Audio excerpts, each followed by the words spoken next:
Swayam Prabha. Digital India. Educated India.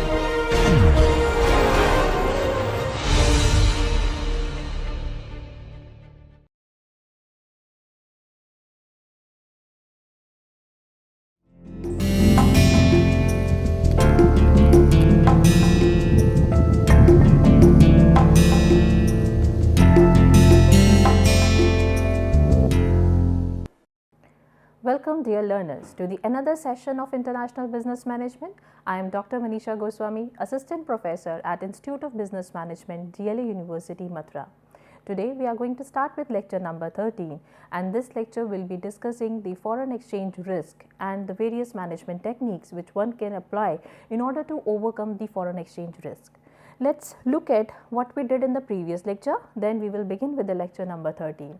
In the previous lecture, we talk about the various foreign exchange market, and in that market aspects, we try to find out who are the actual participants in the foreign exchange market, like forex dealers are there, like brokers are there, like interbanks are there, right? So what their role is, how hedger is working, how arbitrager is working, what are their role, how they are helping to how they are helping and initiating the foreign transactions to take place in the market. And they are also the right people to assess whether there are certain risks in the market or not. So they let the buyers and the sellers sell the commodity or the goods or services or the currency in the market. Different foreign exchange instruments were also discussed in the previous market, like spot rate, forward rate, future option, contract rates were discussed in the previous lecture. And even we talk about the LERMS, that is liberalized exchange rate management system, which was introduced in our country, and our country is now having a full, or that is 100% convertibility on a current account. That means now if any exporter or any tourist want to convert the Indian currency into a foreign currency, they can easily do it without taking a permission from RBI.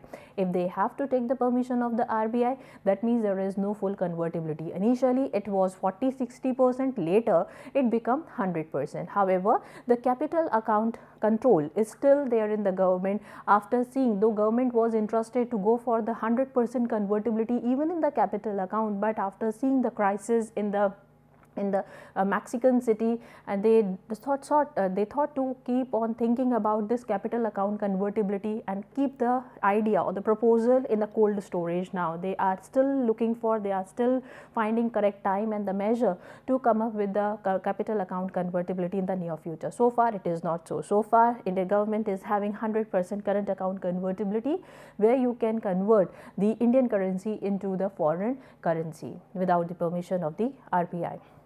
So now let's talk about the today's lecture and the various learning objectives. Why we are having this today lecture and what we will be discussing and what you will be learning by the end of the lecture. Let's look at those learning objectives. So first learning objective is to describe foreign exchange risk and methods to deal with those risks.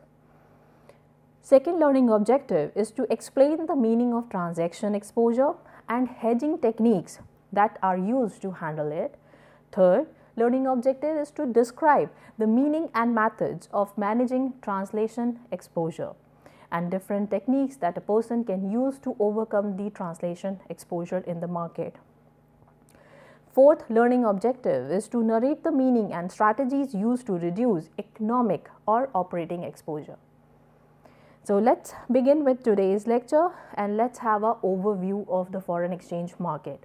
Foreign exchange market is actually buying and selling of a currency is taking place in a foreign exchange market. As you already know, in the previous market, it is one of the largest market, having around $6.6 trillion dollar of transaction on a daily basis. This is one of the biggest market ever can be seen, and that too, this market is 24/7 running. This market is having no physical presence, no physical evidence, right? Even in case of a stock market, we see if we want to visit London Stock Exchange, or we want to visit the Bombay Stock Exchange or the Tokyo Stock Exchange, we will end up visiting the old building or the stories where people are working on the foreign security markets or the bonds at the system.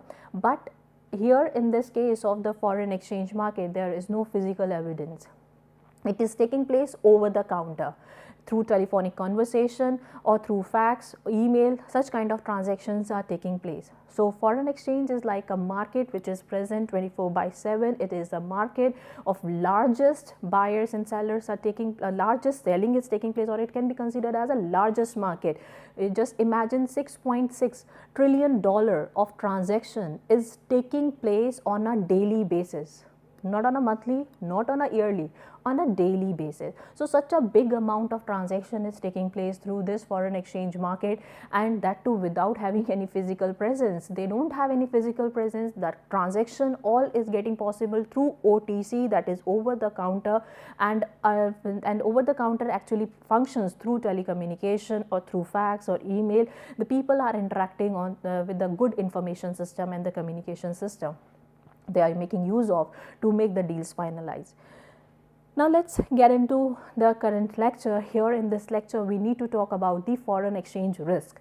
Now what is this risk? Risk is change is actually coming because of the change in the exchange rate.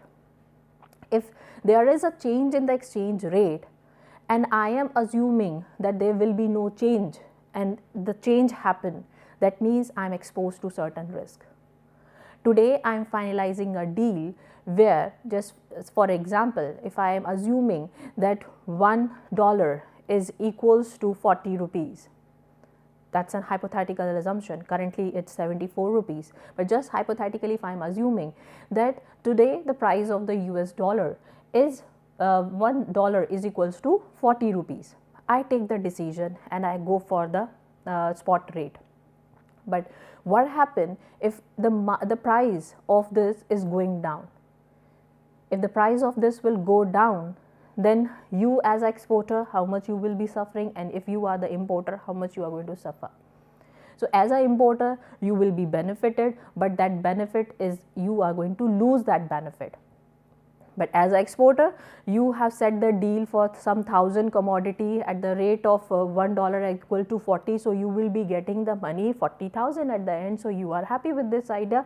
Otherwise, you will just be getting 39,000. So there would be a chance of 1,000 loss.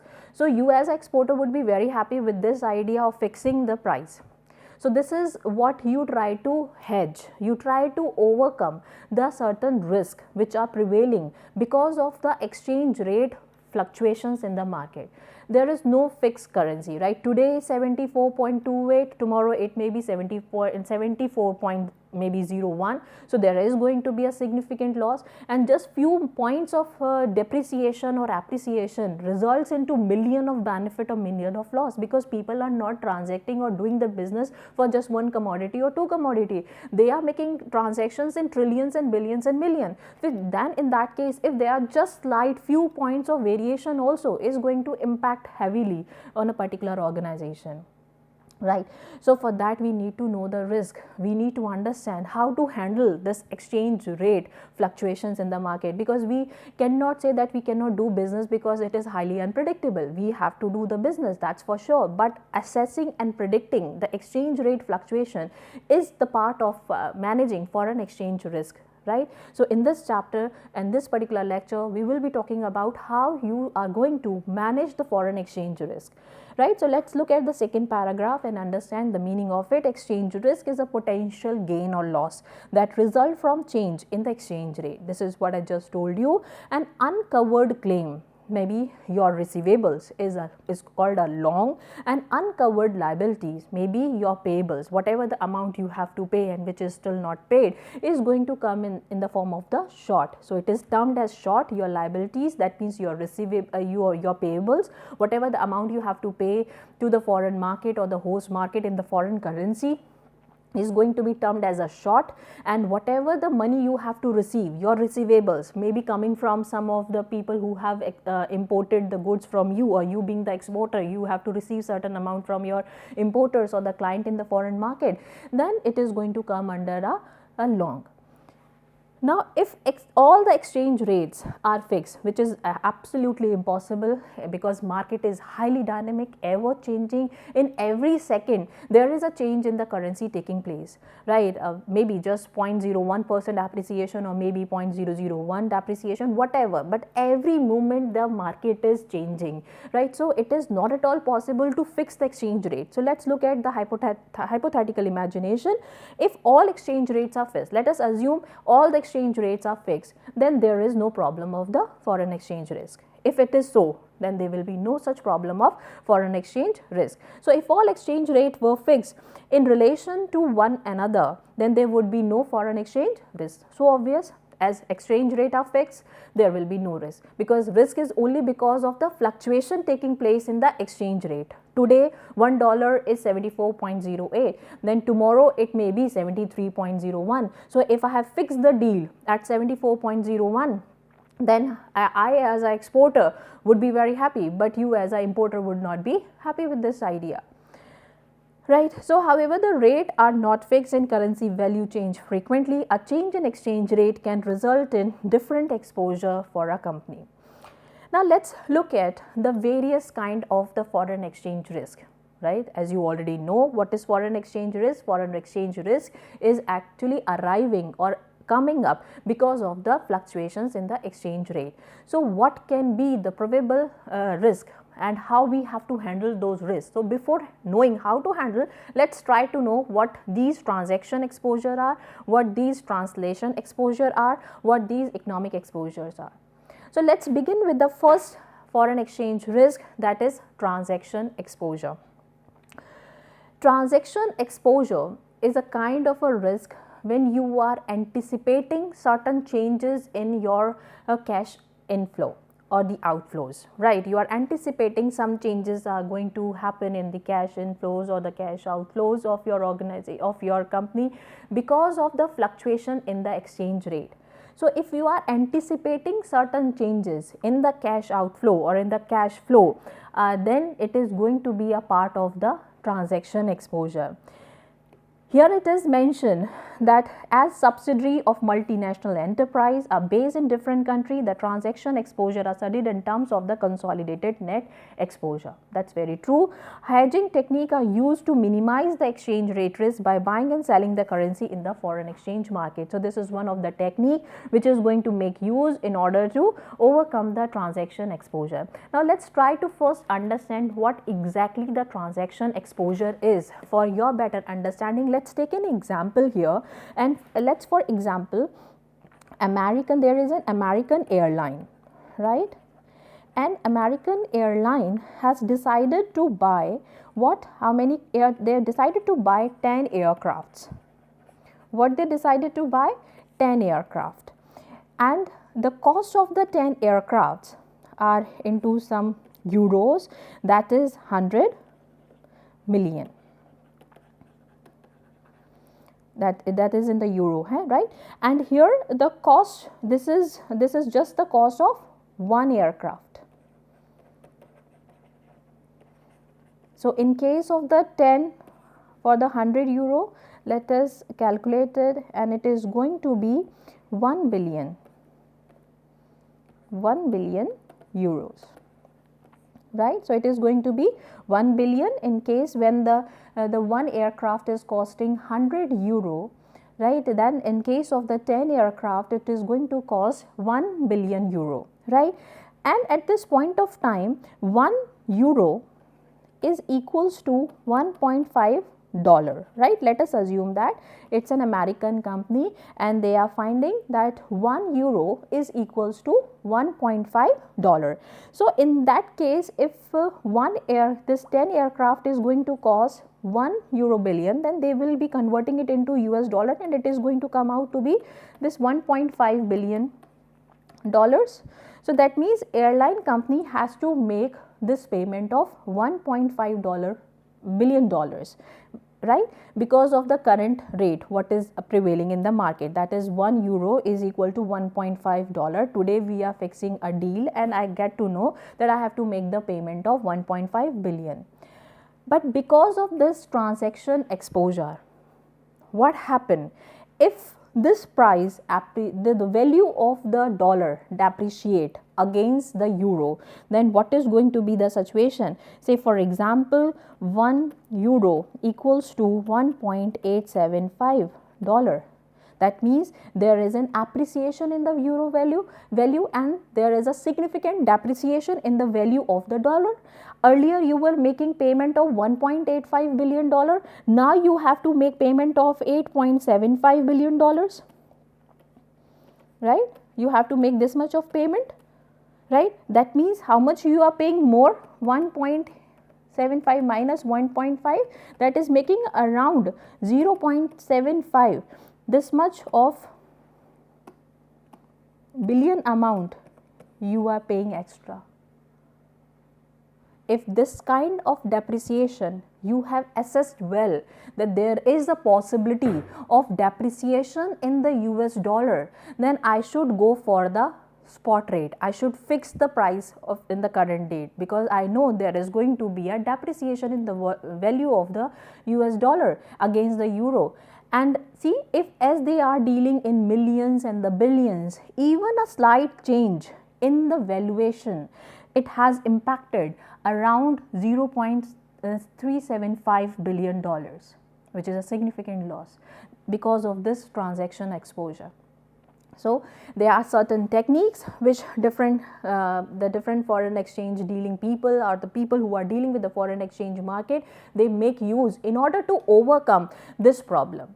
So we need to first answer certain questions. We should know that how you are going to manage the transaction exposure. Do you really want to manage the transaction exposure, or you are okay with the payment of this much of extra amount, or you don't want to put your head over it? So obviously the answer is that you want to manage it, and for managing it, what is required? For managing, the hedging techniques are required. Hedging means what? You are buying and you are trying to minimize the risk by buying and selling of certain foreign currency in order to offset the adverse impact of the foreign exchange in your transaction. Right. So you try to do hedging, and hedging is actually the process of minimizing the exchange rate risk through buying and selling of the currency in the foreign exchange market or the derivative market. So this is what you are trying to do in order to overcome the risk. You start doing hedging. The next question which here it is identify the degree of the transaction exposure. What is the degree of transaction exposure going to be? Decide whether to hedge which particular exposure, and decide whether to hedge this exposure or not. Are we actually in need of, are we having a significant loss or not? So on that basis you are going to take a call whether we are ready for hedging this particular exposure or not. If hedging possible, then choose among various hedging techniques available. Now first you have to identify the degree of transaction exposure. If the degree of transaction exposure is significant, then only you will be moving towards the next step, that is deciding which particular exposure is going to be hedged. And once you have decided that this particular aspect is to be hedged, then you have to figure out which particular technique I should use for hedging. So now let's look at the techniques of hedging transaction exposure. There can be the contractual hedge, or there can be a natural hedge. So these are two techniques on the basis of which you can minimize the risk by buying and selling of the foreign currency, right? And in a particular buying and selling of the foreign currency in the foreign exchange market or even the derivative market, right? This contractual hedge is actually a short-term benefit. It's going to give you a short-term benefits. It's going to help you out to overcome the exposure for a shorter span of the time. But if you want to have a longer span of the time, right, you want a larger impact, then always go for natural hedging. Now let's look at the various hedging techniques and discuss each one of them one by one. Let's talk about the forward market hedging. Under the contractual hedging, there is a forward market hedging. As it's a part of the contractual hedging, that means a contract or agreement is signing between the two parties concerned. So there is going to be a contract in advance before the deal gets finalized, right? So in the forward market, what is happening? Exporter is buying, exporter is selling in forward, and importer is buying in forward. That means what is happening here in the forward market? Exporter is selling forward, whereas and equally importer is selling forward. Both are agreeing upon that we will be dealing in forward contract, and forward contract usually matures in 3 months, right? So this is the maturity period of a forward contract. Now what is a forward contract? Forward contract and future contract in a hedging usually behave similarly. They work in a similar manner as far as the obligations are concerned, but the way the trading is done, there is a difference in the future contract and the forward contract. But as far as the obligation part is concerned in the hedging, they behave similarly. So what is a forward contract or a future contract? It's about buying and selling a particular foreign currency at a particular specified time. Here you have a particular rates, you have fixed the rate, you have fixed the time, you have fixed the rate and you have fixed the time. This is what is happening because you are anticipating that there is going to be a hike or depreciation, right? So which you as an exporter, you might be worrying that there is going to be some depreciation. You as an importer might be worrying there is going to be certain appreciation, right? For this I need to pay some extra dollars to the exporter, or exporter might be thinking there is going to be a depreciation, for this I may be having a loss in the market, right?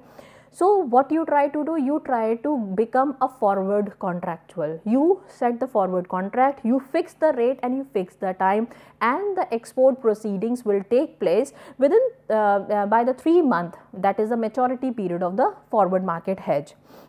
So let's try to understand this forward market and in a more clear manner. Let's see some example here. Say for example, a exporter,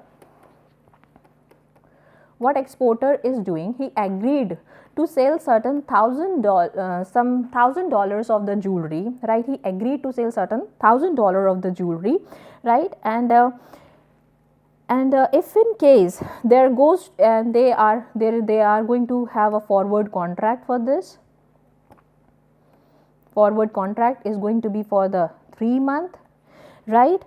And they are also anticipating that this at present $1 is equals to, for example, 40 rupees, right? He at this particular time when this kind of the deal is taking place, there this time the dollar is equals to 40 rupees. So he is anticipating that I will be getting 40,000, and by when this particular deal gets mature, that is within the 3 months. So he is exporter of some jewelry to the other country, and the people from the other country have to make payment of 40,000 rupees to him, right?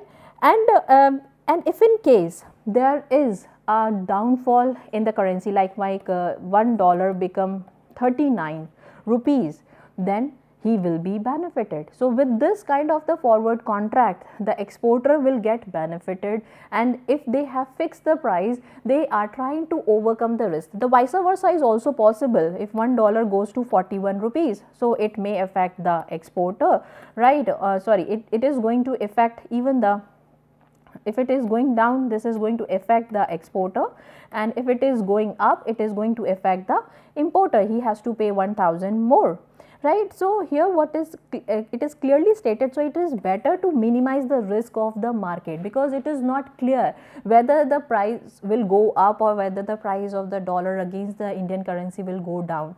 Why we are comparing our currency with dollar? This question might be arising in your mind, because usually the foreign market deal in US dollar, Japanese yen, pound sterling and euro.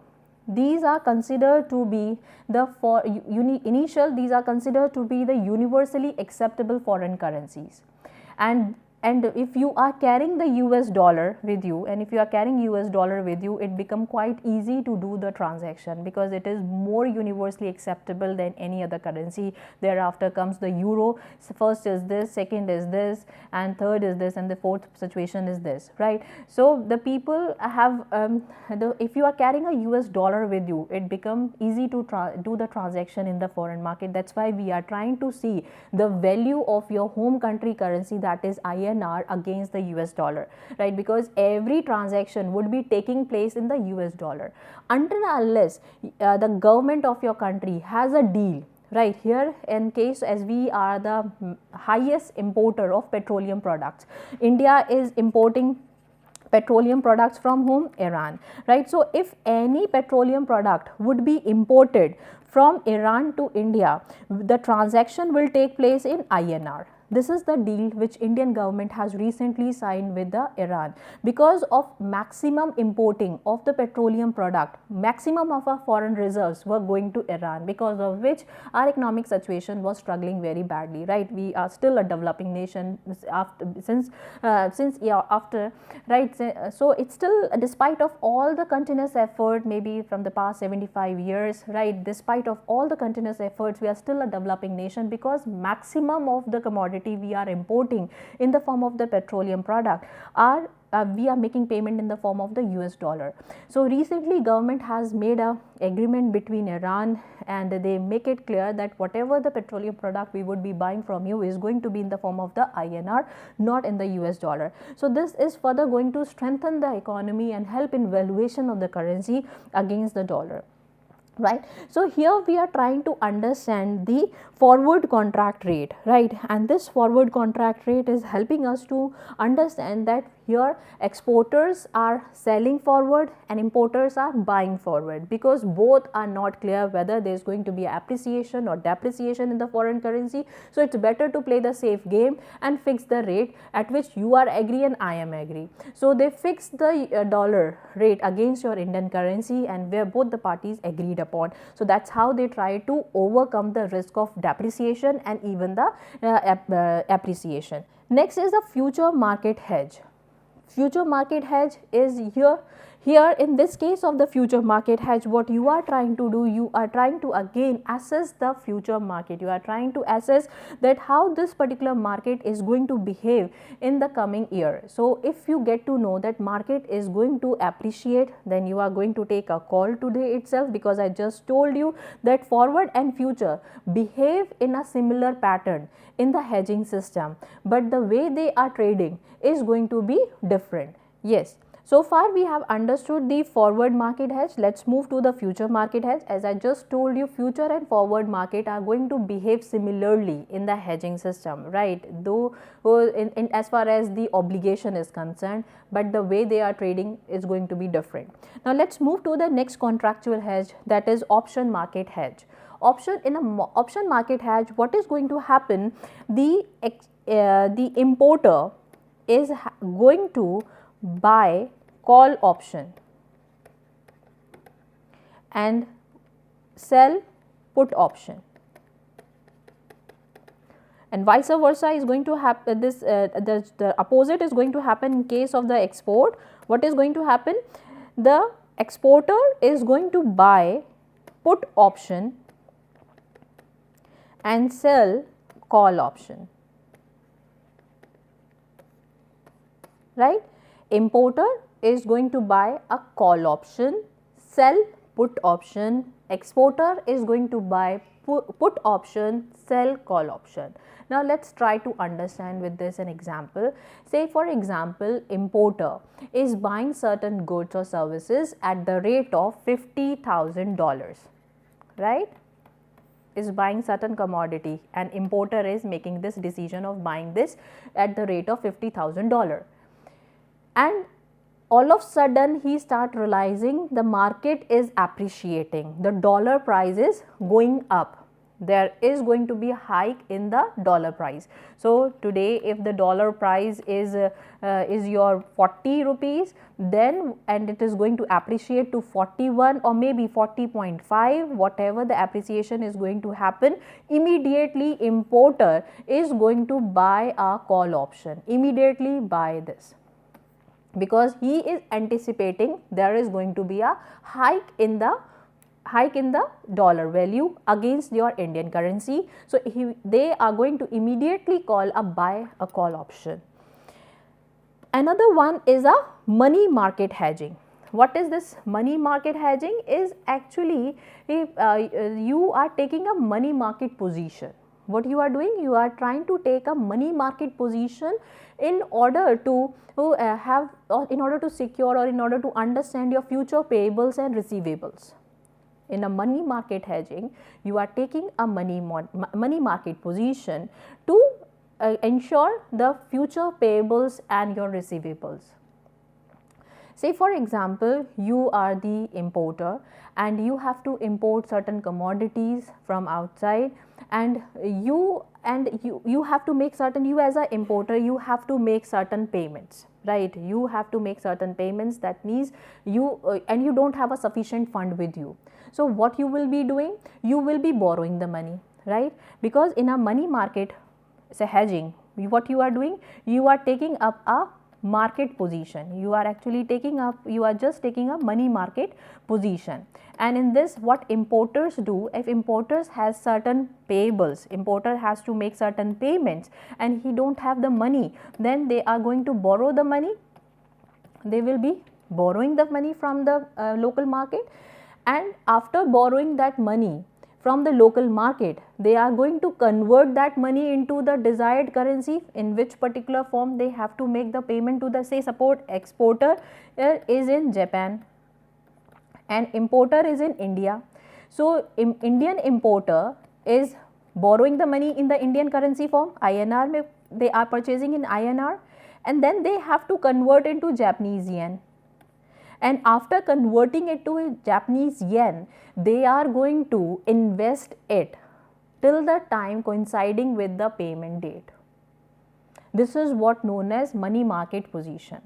Here, importer has to make certain payments to the Japanese exporter. I am an importer from India, I buy certain machinery from Japan, I have to make certain payments, and the payment here is around whatever the timeline is being decided, maybe 2 months. So if you have decided for the timeline of the 2 months, then you have to make the payments within that time frame. I don't have the money, so I will be borrowing the money from the local market in the INR form, and then I am going to convert the INR into the Japanese yen. Instead of converting it into the Japanese yen, because Japanese currency is weaker than Indian currency, what we would be doing ideally, we will be converting it into US dollar, because US dollar, there is a possibility of the appreciation in the currency. Here in the Japanese yen, because Japanese yen is already weaker than India, so it would not be advisable for us to convert into Japanese yen. And in as far as the transaction with Japan is concerned, US dollar is also acceptable.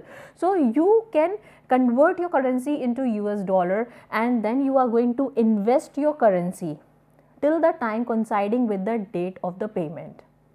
This is what the money market hedging is.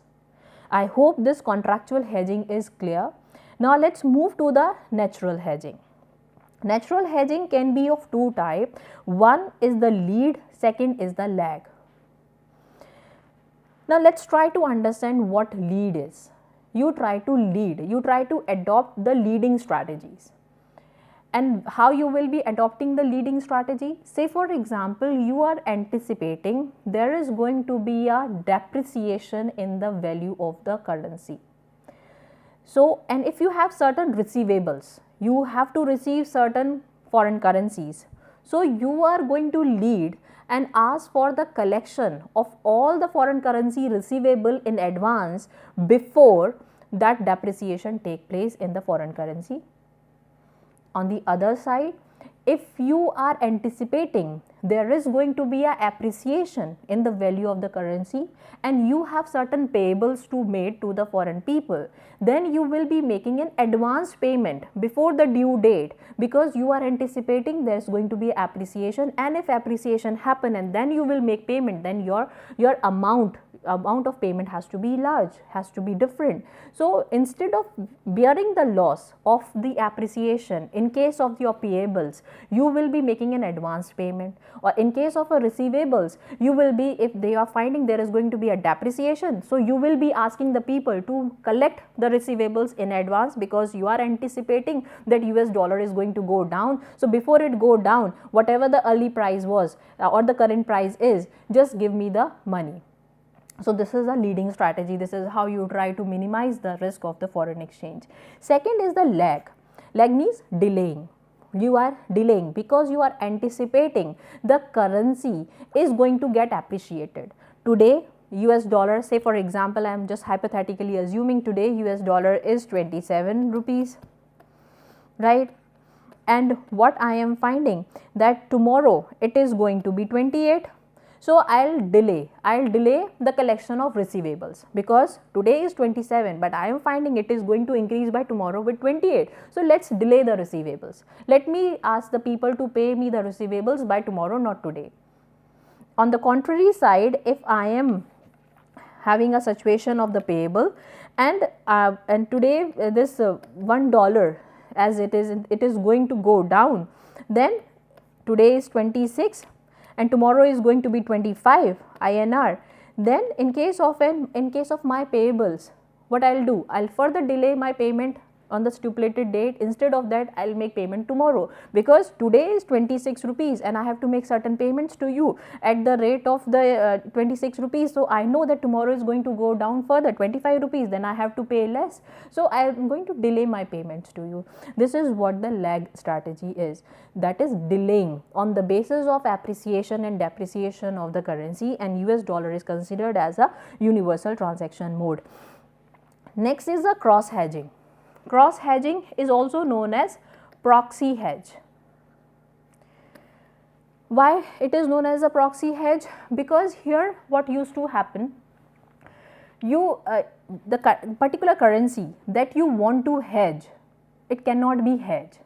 So what you want to do, you want to figure out a currency similar to the currency you want to hedge, and whatever the currency you have identified for hedging, and you start doing the hedging with that particular currency, and that process is known as proxy hedging. I am just repeating my statement. Cross hedging is a process in which a foreign investor is finding that a currency which they are holding or the currency they want to hedge cannot be hedged. So I am going to find out a currency similar to the currency which I want to hedge, and that identified currency is going to be hedged, and this process of hedging the identified currency is known as proxy hedging. And the relation of the identified currency with the currency that you want to hedge, if it is high, then this cross hedging is going to give you better results. If the correlation between the two currency is negative, then it is going to give no results to you, right? So in a cross hedging, what is happening, you are trying to hedge the currency similar to the currency you want to hedge. So that identified currency hedging process is known as proxy hedging, and if the correlation between the two currency is very positive, they are strongly correlated to each other, then this is going to be a good cross hedging. But if these two currencies are not relating with each other, their correlation is weak, then this cross hedging is not going to give you any results. Now next move to another natural hedging system, that is currency diversification. The companies like Coca-Cola, PepsiCo, they did the same thing.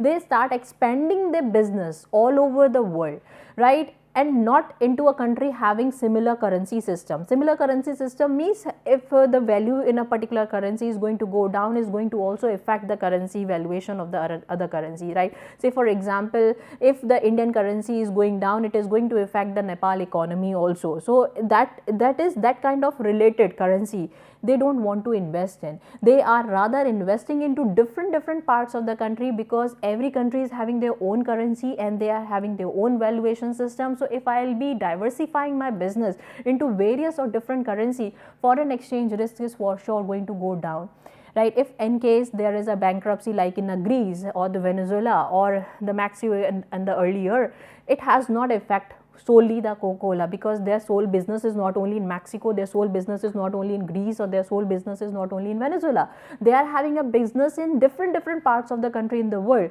So if these three countries are not doing well in the earlier days, then there might be different countries who are doing well, so you can minimize your foreign exchange risk. Risk sharing is another natural hedging system where the two parties going to agreed upon this risk sharing system, right? They agree, there is a mutual agreement between the two parties that we are going to share the risk with each other, and this type of risk sharing is usually going to take place when you are into a long term relationship, right? And here in the risk sharing, base rate is going to, they try to fix the base rate as a spot rate. So here in the risk sharing, they will be fixing the base rate as the spot rate. Now next is the pricing of transaction. In pricing of transaction, two things are important to be known. One is the price variation, and second, the currency of invoicing. Now what is price variation? Price variation refers to marking up or marking down of a sale of the price of a selling of a good, right? The price of a selling of a good, whatever the goods you are trying to sell. So are you going to mark it up or mark it down, right? So marking up and marking down price of a sales of a good is going to come under the price variation. So you need to know this pricing variation, because these pricing variations are going to determine the percentage of the risk your product would be bearing when there will be a fluctuation in the exchange rate market. Next is the parallel loan. Parallel loan is a kind of a loan where what you are doing, you might say, just for an example, let us take an example, and with this example the things would be might clearer. Say for example, there are two MNCs. One MNC is in India and the another MNC, one MNC like this. There is an MNC US MNC. This is a US MNC. US MNC is having a subsidiary in India. Where they are having? They are having a subsidiary in India. It's a US MNC. Here there is one Indian MNC, right? There is possibility there must be some Indian MNC. Indian companies are having presence outside. So an Indian MNC is having a subsidiary in US market, right? This is a situation. Here we are trying to understand the parallel loan. What we are trying to understand? We are trying to understand the parallel loan, back to back loan, or credit loan system, credit swap system. This is also known as back to back loan or credit swap system, right? So what the as MNC has to make certain payments to the subsidiary of India. Say for example, they have to make $10,000 of payment, right? Just hypothetically assuming US company has to make payment of $10,000 for some activities in going to take place in subsidiary of India. Then if they would be transacting it, they are transferring this money from US market to the Indian market, then exchange rate is going to play the role. Exchange rate is going to play the role. But if they want to get out of this exchange rate, what they would be doing, they would be asking the Indian MNC, and as at the same time, just a minute before, let me just let you the situation clear, that even Indian MNC also want to send $10,000 to their foreign MNC, and that too for the period of 10 years here, and this is also for the period of 10 years.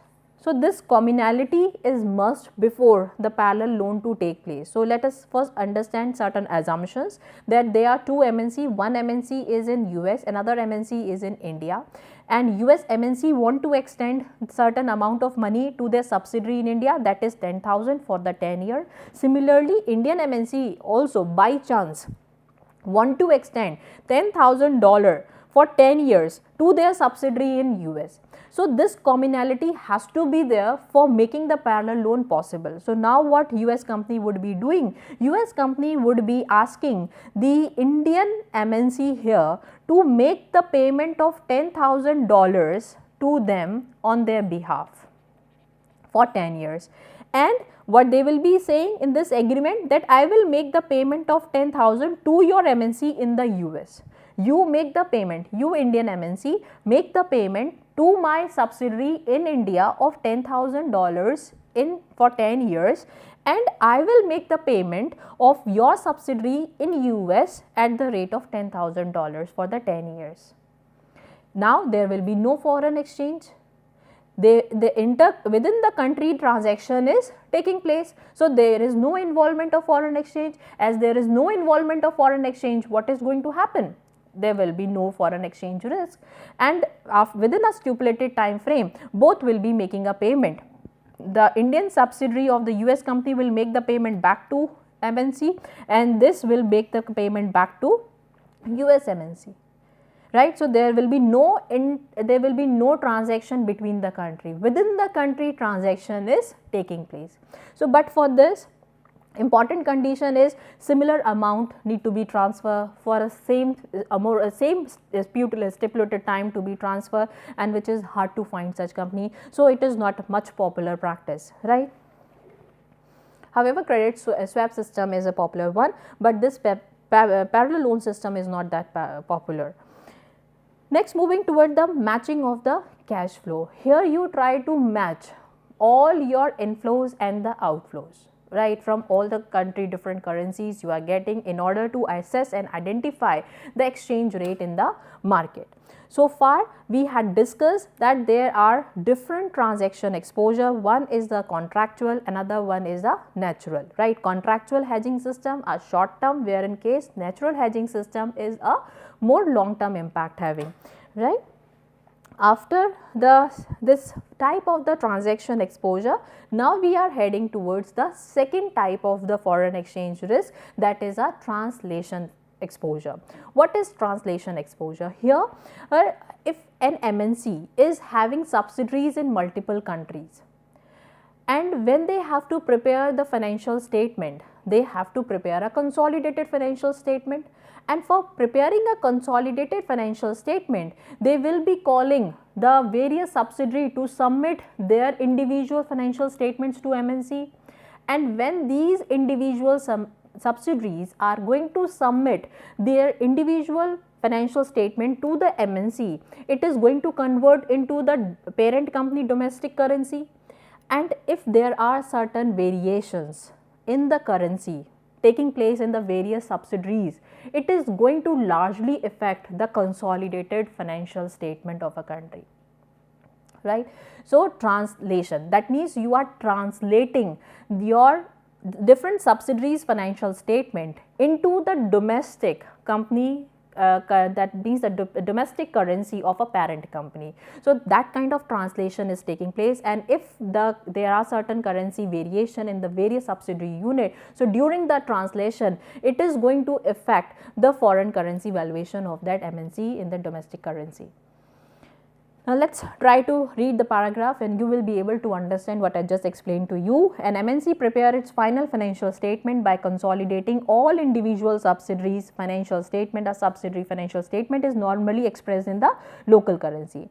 That means whatever the consolidated financial statements are coming from the various different individual subsidiaries are going to be converted into the local currency, and if there are certain exchange rate variation, it is going to affect the overall consolidated financial statement of a MNC. When value of currency of any host country change, its translated value in the domestic currency of a parent company change, and consequently the value of consolidated statement is going to change. This is just I explained to you. The exposure of MNC consolidated financial statement to exchange rate fluctuation is known as the translational exposure. That means while translating, while converting the various individual financial statement of the subsidiaries of different countries across the globe, while translating it into the domestic currency of a parent company, whatever the risk was there is known as the translation exposure. The larger the fluctuation, that means larger the difference in the difference in the currency value of the different host countries and your domestic country is going to be the maximum translation exposure. Now, let us look at the determinant of the translation exposure, the proportion of business conducted by the subsidiaries. If it is high, for sure this translation exposure is also going to be high. When the proportion of business conducted by them are very large, there are various subsidiaries and domestic companies are very limited, there are just very few and maximum work is done through the subsidiaries, that for sure translation exposure are going to be high, because there will be for sure the fluctuation, because the entire foreign exchange market is highly dynamic, ever changing. Every second there are changes taking place in the currency of the world market. Next is the location subsidiary. The best way to overcome this problem, right, if in case you are a American company, try to find out a country where the US dollar is the pegged currency of that. Like in case of a Nike found the Vietnam as a correct company to get their manufacturing done, right, and it is going to get the location subsidiary advantage, because they are also dealing in US dollar, you are also dealing in US dollar. So, if there will be fluctuation in the Vietnamese dong, it is not going to affect the US dollar, because their transaction is pegged with US dollar, right. So, you are going to get the benefit of it. Accounting methods, there are plenty of accounting methods you will be finding, because Indian accounting system and the other every next country is having their own accounting system. So, there will be different accounting system, and because of the difference in the accounting system, there will be a difference in the financial statement, and when you will be consolidating, there will be again a huge difference, because of every country is having different accounting system. Now, how you are going to manage the translation? The answer is forward contract or the future contract. Future contract and forward contract, that means buying and selling a foreign currency at a fixed price, and that means it's a fixed rate and for a fixed time, is a future contract, which is going to help you to overcome the translation exposure. Now, let us quickly talk about the third type of the foreign exchange risk, that is economic exposure and operating exposure. It is also known as operating exposure, and the previous one, translation exposure, is also known as accounting exposure, and this economic exposure is known as operating exposure. So, this refer to the impact on the firm cash flow because of the movement of the exchange rate, right. Economic exposure is usually arise when you are anticipating some changes in your cash flow because of fluctuation in the exchange rate, and this is also largely going to affect or influence your profit margins. So, the sensitivity of the firm's cash flow because of the changes in the foreign exchange market or exchange rate is known as economic exposure. So, if you are into an economic exposure, what different course of action you need to take, you have to understand. Like for this, the further economic exposure arise from the effect of exchange rate changes, future cash flows are going to get affected, sourcing part of the components may become costlier for you, right. Say for example, in the mid of the 18th century, what US started doing because of appreciation in the US dollar value, they started looking for non-US suppliers, because earlier they used to buy the raw material from the US supplier itself, and they were paying heavy amount to them, and in order to reduce the cost of the production, what US companies started doing in the mid of the 18th century, because of the hike in the US dollar, they start finding non-US supplier so that they can minimize the cost of buying the raw material. So that's an example of minimizing the economic exposure, because the parts and the raw material or components you are buying from US company, US suppliers, they are making it costly for you because of appreciation in the US dollar. So you start looking for some countries who can offer the same product to you but at a reasonably low price because of the change in the foreign market currency, right? And at the same time, despite of this, in order to gain the cost advantage, apart from this buying the products from the non-US supplier, they even open their manufacturing setup in various emerging economy to gain the competitive advantage. That is what the location of investment. You start finding a location for the better investment where you can get the good returns. But there is one example of a Volkswagen company in the year of 2011. They decided to open their plant in Tennessee, and that's a place in the South US. It's a name of a place in the USA, and Volkswagen wanted to open. They opened their plant in Tennessee, and there what they're expecting that I am having a Volkswagen is a European company, so they are earning in euros and they will be spending in US dollars. So they are finding that this is going to be very cheaper for me if as I am earning in euros and I will be spending in the US dollar. It is going to be very easy for me. It is going to be, I am going to take the advantage of my high valuation in the world market. But the things didn't happen the same manner, because when they invested in the Tennessee, they were making a production and which is going to be very costly for the US people to bear it. And as a result, the Volkswagen company was earning revenue in a weak currency. They were earning revenue in the weak currency, and they are having cost, and the cost is generating on a strong currency. Cost is generated on a strong currency, that is a euro, and they are generating the revenue in a weak currency. So this is one of the disadvantage, and this is one of the best example of economic exposure, and because of which your incorrect investment decision can pave you badly. The competitive position of a company in different market is also going to be very effective when you are taking an economic exposure decision. Like for example, there are financial strategies, there are marketing strategies, and the production strategies.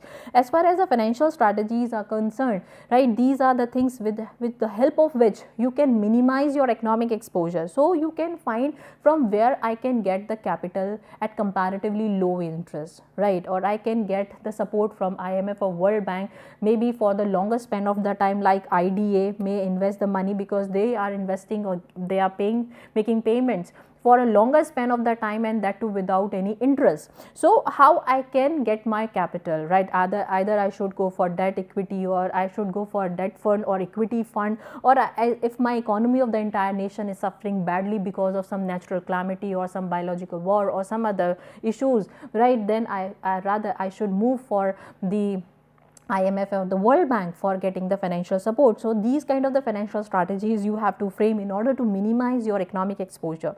Next is the marketing strategy. Marketing strategy will let you know in which particular market you should explore, right, which particular new product you need to go for, right, which particular segment to be target. So you have to figure this out well in advance when you are taking a decision of investment in any of the foreign market to overcome any sort of the glitch related to the market. Maybe the culture is different, tradition is different, so you have to adjust and cope up when you are deciding a product for marketing in any new market, right. Production strategies are also going to pave your way. You have to find out whether you will be producing a product in a low cost resource country, or the emerging country, or a developed country. You have to take a call by yourself that when you are taking a call of having a production unit in a developing or underdeveloped nation, you are compromising with the quality, because every next level of the technology cannot be transferred. So there may be the possibility you have to compromise with certain technology, you have to compromise with certain quality. So you have to take a call whether to go for certain kind of the production strategies or not, right, and this is going to minimize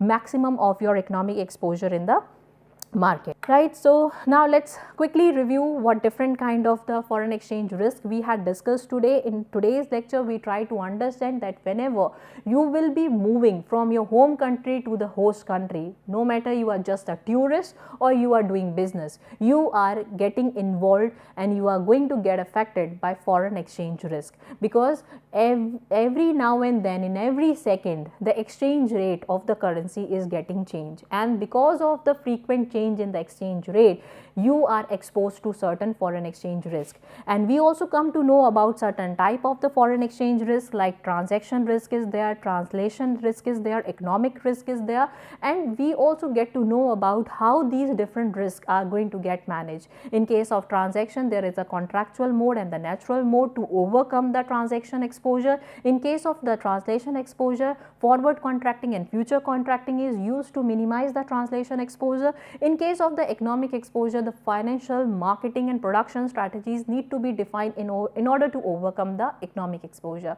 For this particular lecture, I particularly refer this book, right? I hope this lecture is clear to all of you. Thank you so much. All the best for your future.